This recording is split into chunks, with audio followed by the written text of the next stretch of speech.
were 10 teams that were selected. Now there's some teams that weren't selected who are certainly pissed off. We'll dive into all of that, and the Big Ten champs are certainly running through the Hoosier State. Now, college is one thing. The NFL is a whole different animal. Tonight, we have a huge one with playoff implications and playoff optics on the line, I think. Eagles travel to the Chargers. Eagles favored by 2 or 2.5 in Los Angeles tonight. Justin Herbert as an underdog. Not good. When they're supposed to lose, they lose. This Eagles team, are they who we think they are, or are they the team that we've seen all year? Chargers, Justin Herbert questionable, but everybody's saying he's going to play. Has a plate and a couple screws in his left hand. Who cares, he says. Played through the entire game last week with a broken hand. Then he gets surgery on Monday, 1 week ago. Now tonight at quarterback, he's potentially going to be playing. Just tough guy. Just everything we like about football, everything we like about a Harbaugh-led team. And if the Chargers win tonight, I think that's huge going down the stretch for them in the AFC playoff picture. And if the Eagles win tonight, it'll be another night of us watching the Eagles, and then tomorrow it'll be like, this team. Yeah. I'm sick of it. I don't like it. Can Saquon get going? Can that team look how we hope they would look? We shall see. Yesterday was fantastic. Let's go to the talks table. At Boston Connor, congrats to your Patriots being awesome and not having to deal with anybody else's pressure. And at Ty Schmidt, hey, Green Bay, what do you say?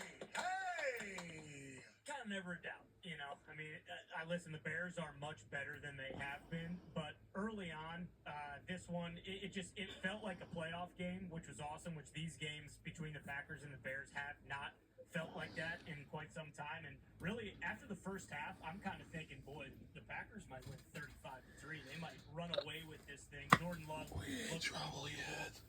The Packers defense held the Bears to like 70 yards in the first half.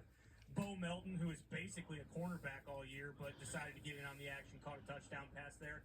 It was huge. And then it was kind of the tale of two halves, because in the second half, it was very cagey, not very many possessions. And the story of the game was every time the Bears got a little bit of momentum, the Packers responded and they scored right away. And I think if you're a Bears fan, Christian Watson, you can't say enough about this guy. I'm sure we'll talk about him ad nauseum a little bit later, but he has lifted the Packers offense in ways that I didn't expect. I'm sure a lot of Packers fans didn't expect how good he'd be this year.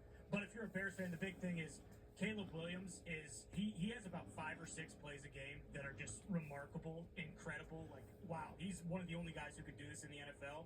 And then he has about 5 or 6 where it's like, Jesus, you just can't be making that play. He's super inconsistent, and it kind of showed right here. I mean, you can tell, you know, that's just a couple weeks ago against the Black Friday. That's the same play they run to kind of put the dagger in the Eagles. Yep. And it doesn't work out this time. So, great game. Felt like a playoff game. But, yeah, you know, never a doubt. Packers still kings of the North. DJ Moore allegedly wide open in his eyes. I don't know if he was ever an option or if he was always going to throw that thing deep. Let's go to one half of the hammer. Down. Cowboys, AP down. Hey! He's from the town with the big football team. Go on and get them Steelers. Big win over the Baltimore Ravens for the Pittsburgh Steelers. Congrats to you. It's a happy stage. Yeah, it's a very, very happy stage. First in the AFC North. If you would have said before the season after the Ravens game, you guys are first in the AFC North, I would have taken that 10 out of 10 times. Had a dominant first half, and then as Steelers teams have done this season, they just pray and try to hold on as good as they can in the second half.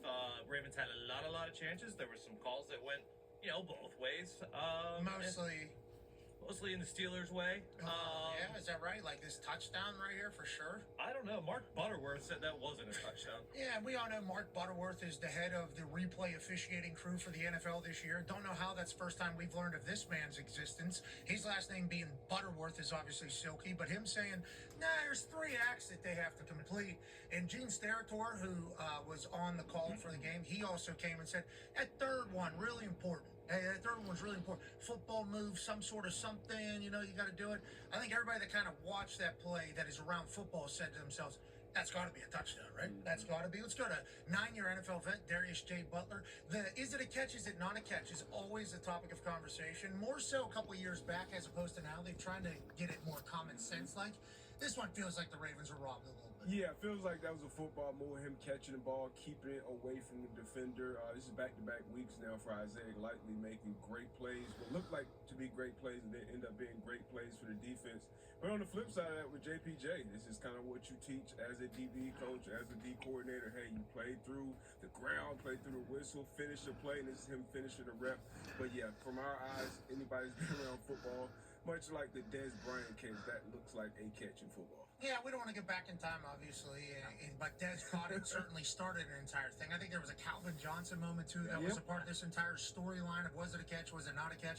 And then Aaron Rodgers gets a catch later, actually off a deflection, and that guy had a cast on one of his hands, and then he had it, and then somebody else had it. Seemed like that went the Steelers' way, too. I saw some Ravens fans immediately responding, the NFL is against them. That the NFL is obviously working against them, which certainly with the Likely situation, and it even gets called that way. Overturn is a wild thing.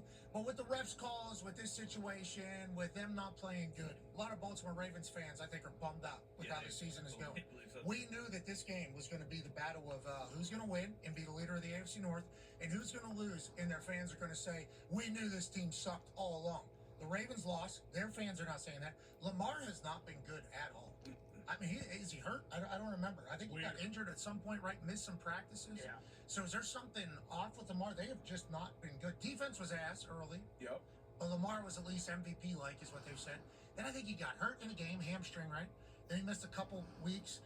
Then he missed some practice. And then over the last, 4 games, it has not been good at all for Lamar Jackson. I don't know. Now, granted, he's getting touchdowns taken away from him by the refs, so maybe we should look into that a little bit more. But he has not been Lamar Jackson at all. No. What is the problem? Yeah, this offense as a whole hasn't been what we expected coming into the season. We expected Derrick Henry to be